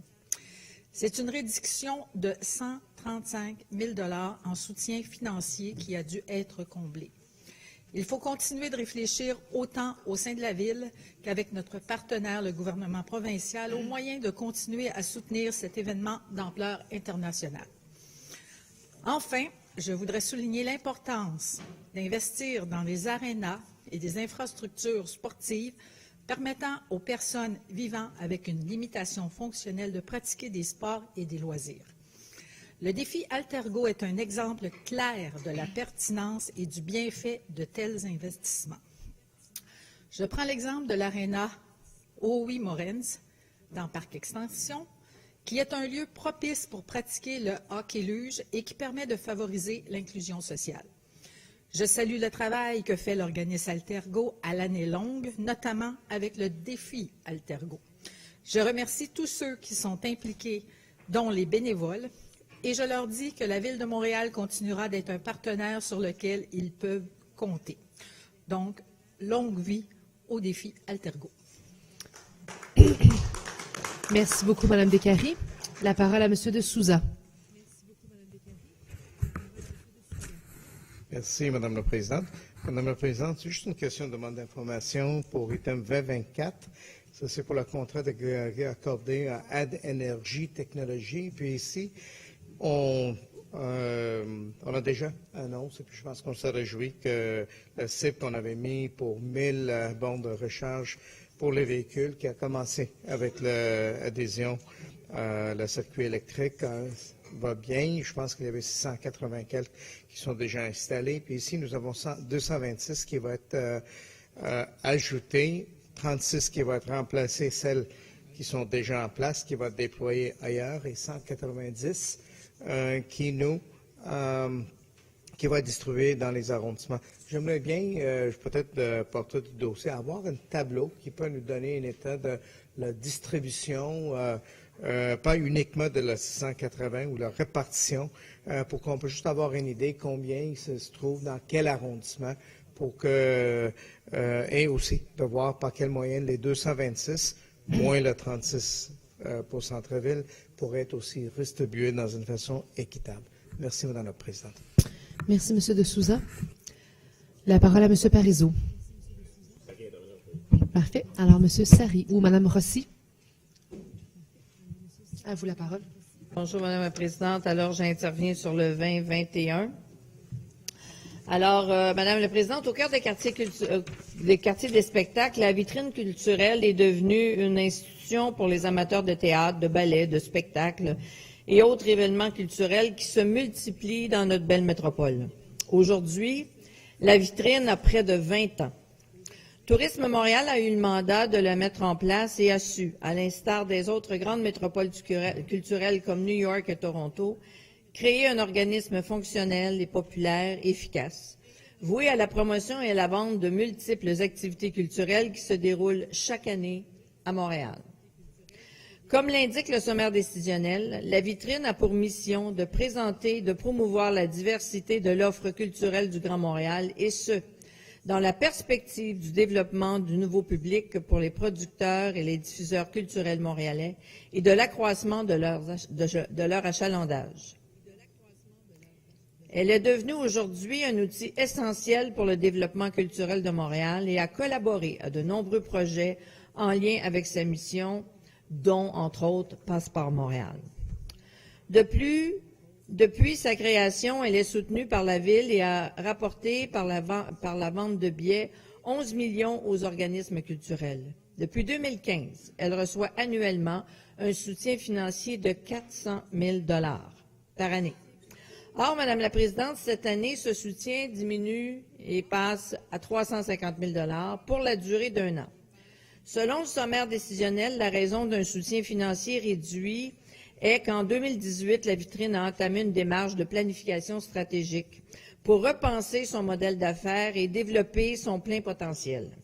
Elle devrait présenter ses nouvelles orientations stratégiques et un plan d'action pour atteindre les objectifs de son futur plan d'affaires très prochainement. Or, nous ne voyons pas en quoi une réflexion interne sur l'avenir de la vitrine culturelle, qui continue encore à offrir les mêmes services et qui demeure d'une grande pertinence dans le monde culturel montréalais, justifie une diminution du soutien financier à l'heure où on se parle. L'administration anticipe-t-elle un soutien plus faible à l'avenir? Est-ce qu'on n'aurait pas été mieux d'attendre que le résultat de la nouvelle planification stratégique soit présenté? Alors, Madame la Présidente, il nous semble que l'administration envoie le mauvais message et laisse entendre que la vitrine a perdu de sa pertinence, alors qu'il n'en est pas du tout. Alors que la saison des festivals est lancée, que plusieurs milliers de personnes vont passer par la vitrine pour assister à des événements à Montréal. Les organismes repensent leur plan stratégique à tous les 3 ou 4 ans en général. Est-ce que chaque fois qu'ils le font, ils vont devoir s'attendre à une diminution de leur soutien financier de la part de la Ville? L'administration doit donner de meilleures justifications lorsqu'elle réduit de 50 000 le soutien financier d'un organisme qui a rapporté en 2017 et 2018 près de 1 600 000 en vente de billets et au milieu culturel. Alors, pourquoi ne pas avoir attendu la nouvelle planification stratégique et avoir pris une décision à ce moment-là? Je pense que la décision actuellement, elle est anticipée. Merci beaucoup, Mme Rossi. M. Cadwell, à vous la parole. Merci beaucoup. Donc, en droit de réplique sur le 20.24, l'intervention de M. de Souza sur un tableau sur la répartition dans l'ensemble des arrondissements des bornes. Effectivement, je viens de vérifier, j'ai un tableau qui mérite d'être actualisé, date de il y a quelques mois. Je rappellerai quand même, pour les fins du débat, que jusqu'à il y a 2 ans, les bornes se concentraient dans les arrondissements centraux. Et avec le déploiement 2018, on a voulu ouvrir et s'assurer qu'il y a des bornes dans l'ensemble des arrondissements pour justement que l'ensemble des arrondissements puissent rattraper leur retard avec l'implantation des bornes de 600 à 1000 dans le plan d'action. Donc, ça me fera plaisir de vous fournir ce tableau-là. Et j'espère qu'on pourra constater ensemble la progression des bornes sur l'ensemble du territoire de la ville. Merci, M. Cadwell. La parole à M. Parizeau. Présidente, en droit de réplique sur 20.22. Nous aussi, on est très contents de souligner le départ à la retraite de Mme Lefebvre, là, qui a fait un travail extraordinaire pour Altergo, pour l'ensemble de l'organisme. Mais pour rester sur le sujet, parce que c'est absolument pas, le sommaire est absolument pas sur le défi sportif Altergo. Il est sur le PALIM, donc un autre programme que l'on soutient en lien avec Altergo, mais qui touche absolument pas le défi sportif. Donc, c'est 1100 enfants qui auront accès aux loisirs cet été grâce au soutien de la Ville de Montréal. On travaille actuellement avec le gouvernement du Québec pour bonifier l'enveloppe que le gouvernement du Québec met dans le PALIM pour Montréal, mais c'est ça. Je voulais juste souligner que ça n'a absolument pas de lien avec le défi sportif Altergo, mais c'est plutôt un autre programme du défi sportif. Merci. Merci beaucoup, M. Parizeau. Mme Papianou. Merci, Madame la Présidente. Donc, en droit de réplique sur le 2021. Merci, Madame Rossi. Effectivement, nous soulignons l'apport de la vitrine culturelle et puis on encourage. Le sommaire décisionnel est assez clair, effectivement. Il y a une planification stratégique qui est en cours à l'intérieur de l'organisme.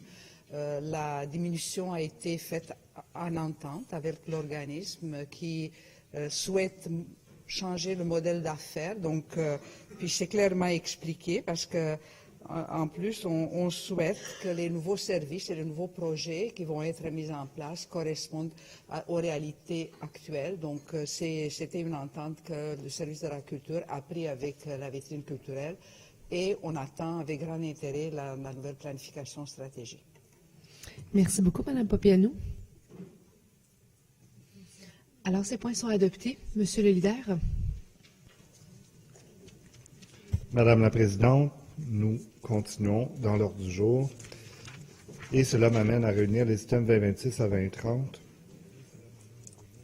En 2026, on accorde un contrat à Fort Action pour des travaux de réhabilitation de conduites d'eau secondaire par chemisage dans diverses rues de la Ville de Montréal. En 2027, on accorde un contrat à Aquaream pour des travaux de réhabilitation de conduites d'eau secondaire par chemisage dans diverses rues de la Ville de Montréal. En 2028, c'est un contrat à Talvie pour des travaux d'égout et de voirie dans l'avenue Wilderton.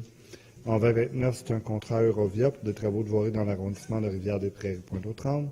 Et en 2030, un contrat aux excavations super pour des travaux d'égout, de conduite d'eau, voirie dans le chemin de la Côte-Saint-Antoine, dans l'arrondissement Côte-des-Neiges, Notre-Dame-de-Grâce. Merci beaucoup, M. le leader. M. Gay, à vous la parole. Merci, Madame la Présidente. Encore une fois, cette année, l'État du boulevard Gouin est au chapitre, puis et paraît comme en tête du palmarès des pires routes du Québec, de CA Québec. On comprend qu'il est primordial de commencer quelque part et que faire du pavage dans l'ensemble du boulevard Gouin, c'est un bon début. Toutefois, nos citoyens de Rivière-des-Prairies-Pointe-aux-Trembles sont choqués, Madame la Présidente, d'apprendre qu'aucun plan de réaménagement complet du secteur n'a été annoncé à ce jour. Lors de la dernière élection partielle, le Parti au pouvoir a laissé sous-entendre qu'une revitalisation complète de l'artère serait lancée sous peu. Madame la Présidente, c'est un plaster sur une plaie ouverte. Je rappelle à l'administration la piste cyclable, présentement, où il y a des poteaux d'Hydro-Québec qui est en plein milieu. Je rappelle à l'administration que les infrastructures souterraines sont finies. Présentement, il y a une voie en direction ouest du boulevard Gouin qui est fermée depuis 2 ans parce que la chaussée s'était affaissée.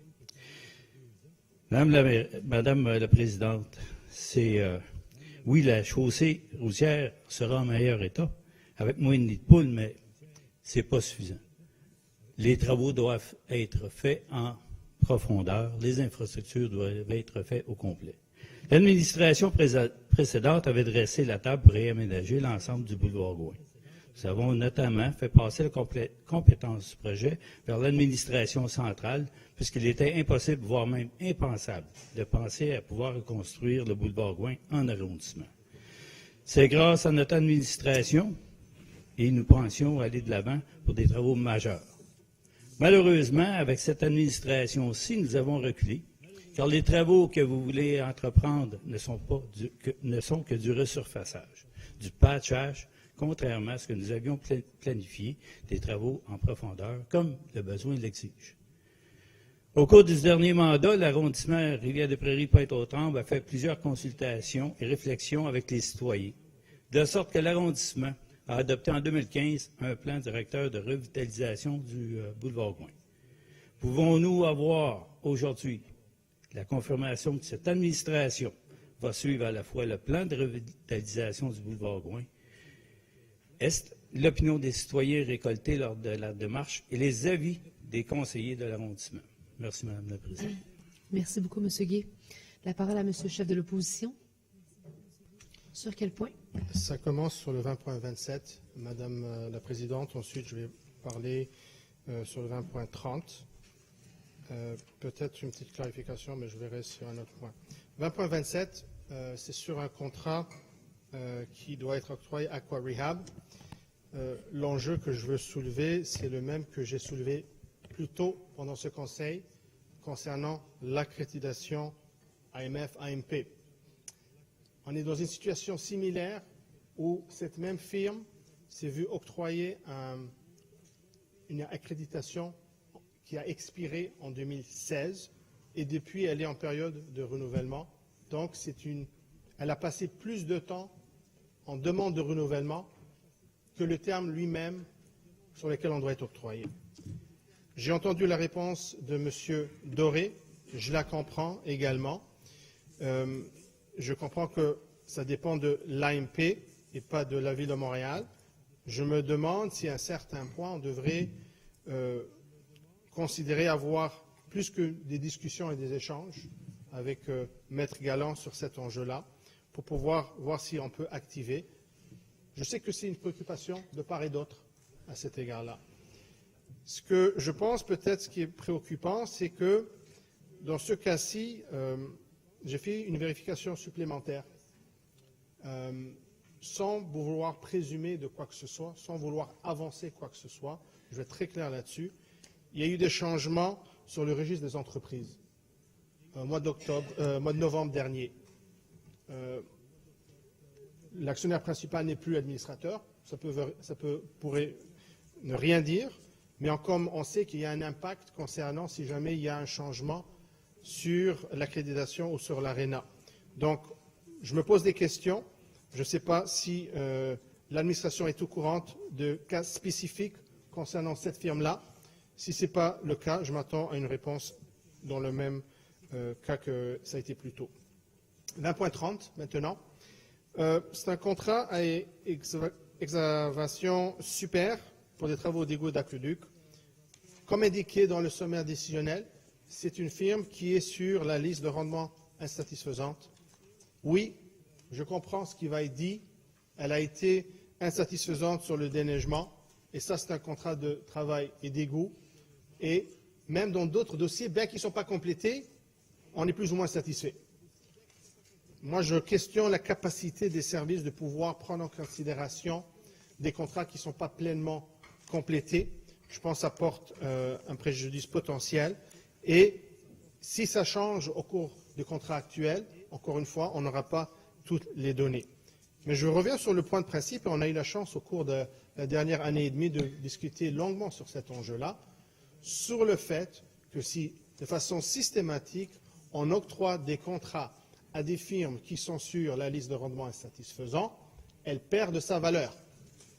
Elle perd de son pouvoir de dissuasion pour pouvoir justement envoyer un message haut et fort aux industries, aux entrepreneurs, aux soumissionnaires qu'on ne va pas accepter une qualité moindre. Dans ce cas-ci, on parle d'une différence de prix avec le deuxième plus bas soumissionnaire de 2,6%. Je pense que dans des circonstances, il faut absolument prendre le taureau par les cornes et indiquer, prendre des décisions pour lesquelles on va donner la valeur au programme d'évaluation des fournisseurs, on va donner un message, parce qu'à date, ça n'a pas été vraiment fait au cours de la dernière année et demie. Et je comprends que depuis plusieurs mois, depuis ça fait maintenant presque 5 mois, on a présenté une motion qui avait été rejetée, justement pour essayer de bonifier le programme d'évaluation du fournisseur, et à date, on attend toujours ces bonifications.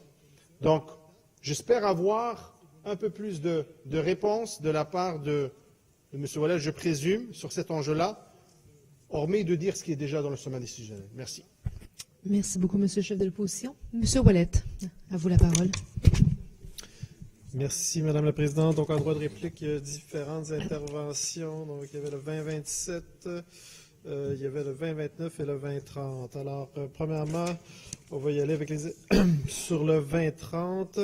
Donc, au niveau, le chantier au niveau des excavations, super. Ben, écoutez, dans le sommaire décisionnel, c'est même dit que, oui, l'entreprise est sur la liste des rendements satisfaisants, mais pas sur ce dossier-là.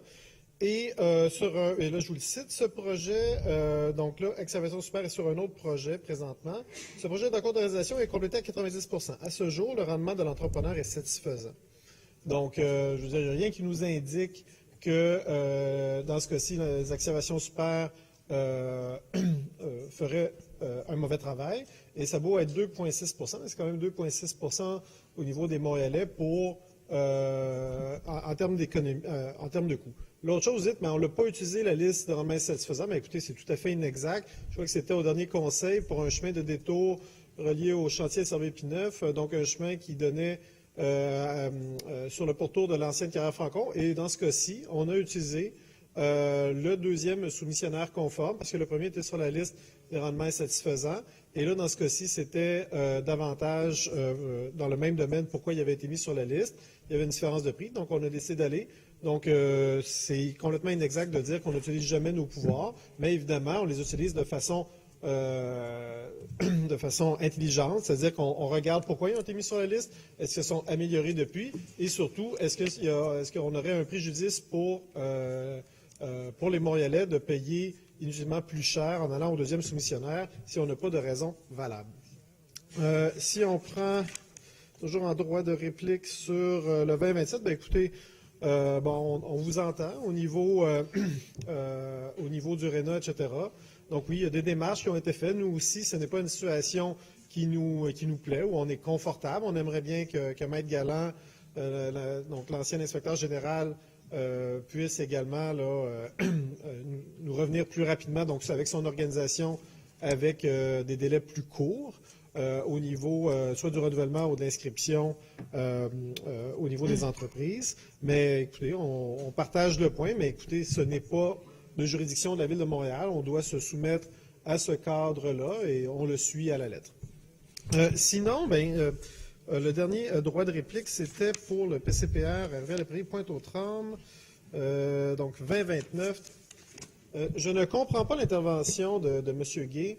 Écoutez, vous commencez en disant encore une route qui est au sommet de classement des rues problématiques au Québec de CA Québec.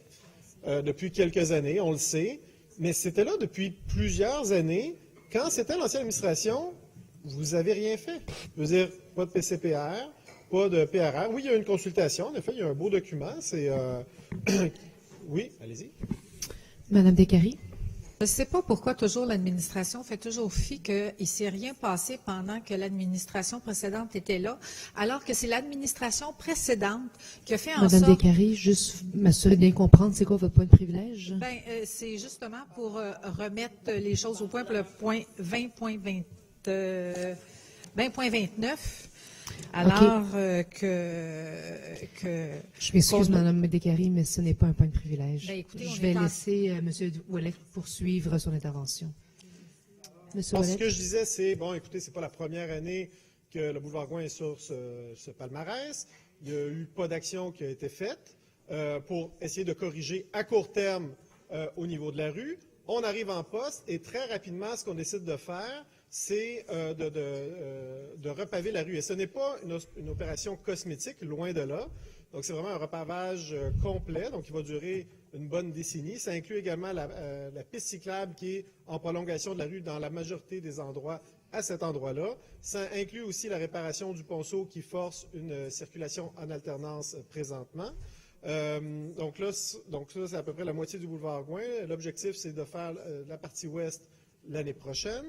Et écoutez, oui, il y a un plan sur la table qui a été déposé avec mon collègue Caldwell est au courant, mais on va faire ça quand les infrastructures souterraines vont être requises pour un vrai projet de reconstruction. Et quand on regarde au niveau de l'état des infrastructures souterraines, pour la très grande majorité, elles ne sont pas en fin de vie sous le boulevard Gouin. Écoutez, il faut en avoir pour l'argent des Montréalais, c'est-à-dire on en profite, on ne reconstruit pas l'identique contrairement à l'ancienne administration, mais ça ne veut pas dire devancer inutilement des chantiers alors qu'il y a des infrastructures souterraines qui sont encore en bon état. Donc, ceci étant dit, même si on voulait aller dans cette direction-là, ce qu'il faut savoir également, c'est que pour un projet de reconstruction, surtout en plus s'il y a un déplacement de poteaux ou de l'enfouissement, la rue aurait été encore en très, très mauvais état pendant plusieurs années parce que ça prend du temps à monter ce genre de dossier-là. Donc, vous dites d'un côté, écoutez, la rue est pire à chaque année, on fait quelque chose, vous dites, ben non, vous auriez dû la reconstruire en profondeur. Donc, encore une fois, on voit que l'administration dit une chose et son contraire. Et je trouve ça extrêmement décevant parce que pour l'opposition, donc l'ancienne administration, donc on dit encore une fois que, ben écoutez, vous dites une chose et son contraire, mais ce qui est extrêmement décevant, parce que pour une fois, on va régler quelque chose qui ne pouvait plus durer dans le temps. Et est-ce que ça compromet une reconstruction, un réaménagement du boulevard Gouin? Absolument pas, mais on va avoir le temps de faire et on optimise aussi l'argent des Montréalais. Donc, on est extrêmement fiers de pouvoir, dès maintenant, refaire, je crois que c'est 7-8 kilomètres de boulevard Gouin. Donc, on est extrêmement fiers. Merci. Merci, M. Ouellet. Madame la leader, c'est sur quel point? Alors, sur le 20.30, simplement pour signifier la dissidence de notre formation politique. Merci beaucoup, Madame la leader. Alors, ces points sont adoptés avec la dissidence d'Ensemble Montréal sur 20.30. Monsieur le leader. Madame la Présidente, nous allons poursuivre avec les items 2031 à 2035. Et en 2031, on accorde un contrat à Sanexin Services environnementaux pour des travaux de réhabilitation de conduites d'eau par chemisage dans diverses rues de la Ville de Montréal.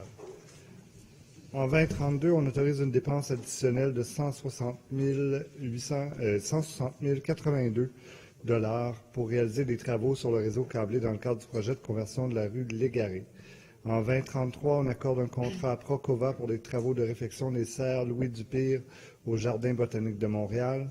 En 2034, on accorde un contrat à Sanexin pour des travaux de réhabilitation de conduites d'eau par chemisage dans diverses rues de la Ville de Montréal. Et en 2035, on accorde un contrat à Demix Construction pour des travaux d'égout de conduites d'eau secondaire, de voirie d'éclairage et de feux de circulation dans le boulevard Laurentien des rues de la Chapelle et de Salaberry. Merci, M. le leader. M. Miele, c'est sur quel point? Elle va présenter le rapport. Parfait. Madame la leader. Alors, sur les dossiers 2034 et 2035, donc 2034, Sanexen Services environnementaux, il s'agit d'un contrat d'exécution de travaux d'une valeur de plus de 2 millions, présentant un écart de prix de plus de 20 % entre l'adjudicataire et le deuxième plus bas soumissionnaire conforme. Alors, les membres ont apprécié les explications données par le service quant aux écarts de prix entre les deux soumissionnaires. Les membres ont aussi reçu des renseignements techniques sur ce contrat, notamment en ce qui touche les puits de torpillage ou de tirage. Les membres ont également noté que le deuxième plus bas soumissionnaire avait soumis des prix parfois 2 fois plus élevés que l'adjudicataire pour certains articles. Encore une fois, les membres de la commission n'ont pu constater que le marché pour ce type de travaux demeure restreint et les nouveaux joueurs sont malheureusement rares. En bout de processus, les membres ont constaté à l'unanimité la conformité de ce dossier. Et enfin, 2035, Demix Construction, contrat de plus de 10 millions pour des travaux d'égout, de conduite d'eau secondaire, de voirie d'éclairage et des feux de circulation dans le boulevard Laurentien et les rues La Chapelle et de Salaberry dans l'arrondissement d'Antique-Cartierville. Les membres ont bien compris que la clause d'expérience du soumissionnaire présente dans l'appel d'offres de ce contrat n'était pas utilisée de façon systématique et était plutôt réservée à des situations particulières où cette exigence s'avérait nécessaire pour garantir la meilleure réalisation possible des travaux. Les membres ont aussi noté que l'expérience était mesurée sur la base des réalisations présentées par les soumissionnaires et non sur leur simple réputation. C'est ce qui explique le rejet dans le présent dossier des soumissions de 3 entrepreneurs pourtant bien connus. Les membres considèrent avoir reçu des réponses adéquates à leurs questions dans ce dossier et ont constaté à l'unanimité la conformité du dossier. Merci. Merci beaucoup, Mme Boivin-Roy. Monsieur Miellé, à vous la parole. Merci, Madame la Présidente. J'interviendrai sur le 2035, sur le contrat que nous accordons à Demix, un contrat d'une ampleur totale pour les différents, je dirais, les différents spectres des adjudicataires, parce qu'il y a pour un total de 38 millions, mais là-dedans, il y a aussi un volet à des fournisseurs uniques pour l'enfouissage de fil et tout. Avant tout, je tiens à dire que je me réjouis de la suite de ce projet qui a débuté il y a déjà quelques années. C'est un quartier que j'affectionne particulièrement. Je suis natif du secteur à quelques pas et un secteur que je côtoie et j'utilise très souvent. À la lecture de ce sommaire décisionnel, par contre, on ne peut comprendre et déterminer où seront vraiment les travaux d'égouts, d'aqueducs. On connaît le nombre de mètres linéaires qui sont selon le type de travaux. Par contre, strictement à la lecture de ce sommaire, on ne peut pas le saisir et je tiens à remercier le porteur du dossier, M. Ouellet, qui m'a fait suivre une présentation et il pourra prendre la parole par la suite pour comprendre exactement quels secteurs seront plus particulièrement touchés et par de l'enfouissement et par des travaux d'aqueduc, d'égouts et aussi d'éclairage par les différents intervenants, que ce soit Bell ou d'autres. Madame la Présidente, c'est un secteur assez névralgique aussi pour la circulation de transit. Vous avez des milliers de véhicules qui entrent de Laval et par le pont La Chapelle.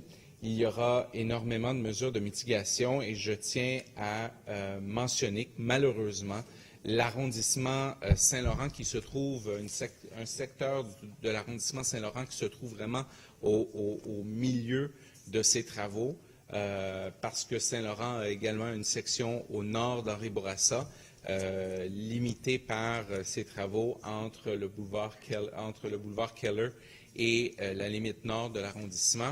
Nous n'avons pas été informés récemment sur le plan de mitigation. Pourtant, nous allons subir tout le transit qui va être évité, qui va plutôt vouloir être dérouté pour transiger, surtout pendant les travaux qui seront faits, les travaux d'aqueduc qui seront faits sur Laurentien au nord du boulevard Keller. Et donc, je m'attends à ce qu'un secteur résidentiel avec 3 écoles, 2 parcs, comme le boulevard Toupin, soit de façon très soit sévèrement affecté par le tout. Et notre arrondissement, je le déplore, n'a pas été en ce sens consulté. Donc, pour le reste, en ce qui concerne le contrat lui-même, je le disais bien, les autres élus pourront bénéficier de la présentation qui vous sera donnée par le porteur du dossier. Mais sinon, ça fait le tour avec la carte, juste vous dire, là, le plan de localisation qui nous est soumis dans le sommaire, ce plan strictement n'indique pas le type de travaux. oui, mentionne la superficie totale, le secteur qui englobe tous les types de travaux, mais non pas ce que l'on paie pour chacun. Et donc, même avec la présentation que l'on reçoit, je ne suis pas en mesure de comprendre exactement comment se divise le 38 millions, à moins d'aller dans les 40 fiches, les 40 pages de fiches qui nous sont données, soit la reddition des coûts de contrat. Pourquoi? Parce que dans le descriptif du sommaire, chacun des volets des 38 millions ne sont pas spécifiés avec un descriptif, et ça, je le déplore et je tiens à le mentionner. Merci, Madame la Présidente. Merci, M. Miele. M. Ouellet. Alors, est-ce qu'il y avait d'autres questions sur ce point? Madame Boisvert-Roy? Non. D'accord. Alors, en droit de réplique sur le... Monsieur de Souza? Merci, Madame la Présidente. Juste un autre ajout à ce que mon collègue avait parlé tantôt. Au-delà des effets que ça va avoir de mitigation qui va être nécessaire pour cette coin-là, mais en même temps, comme Mme Tullier et moi, on réalise avec les travaux qui se réalisera pour la REM, partie du 2020, M.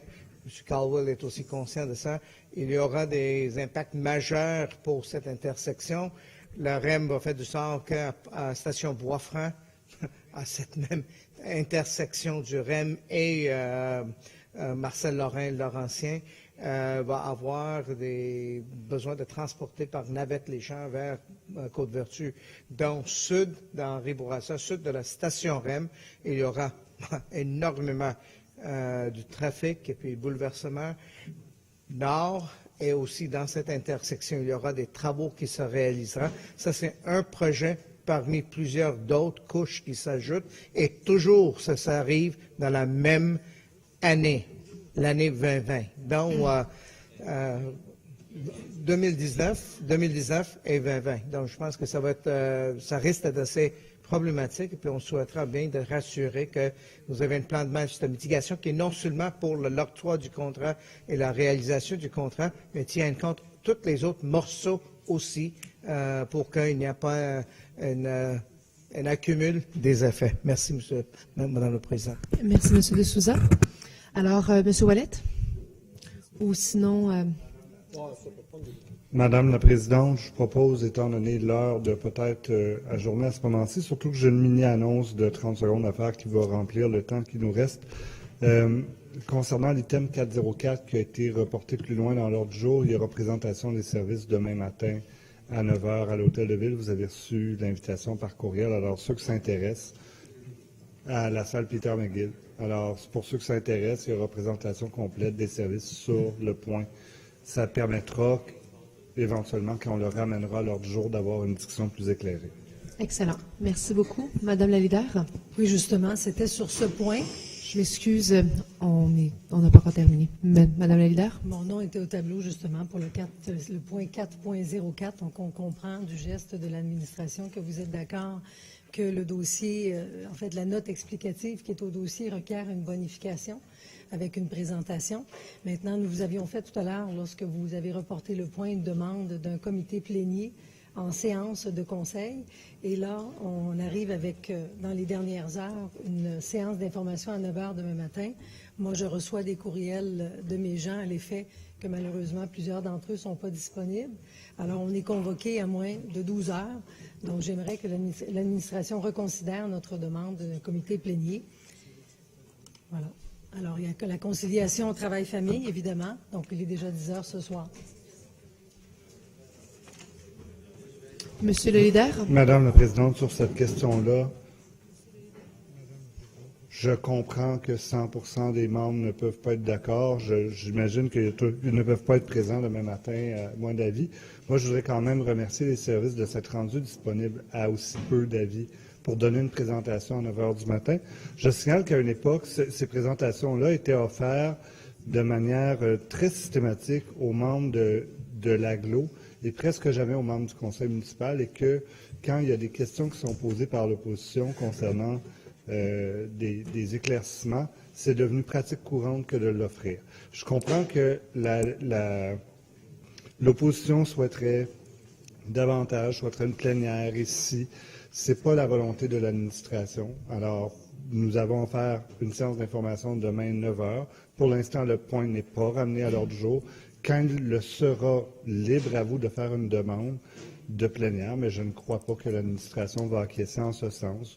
Nous offrons une séance d'information et nous pourrons en débattre lors de l'appel du point. Merci. Madame la leader. Écoutez, question privilège, M. Limoges, vous allez ramener le dossier quand? Vous allez le ramener demain, une fois que la séance d'information aura eu lieu. Alors, notre demande de comité plénier à ce moment-là sera caduque. Alors, je réitère notre demande ce soir, appuyée de mon collègue Francesco Miele, en vertu de l'article 113 de notre règlement.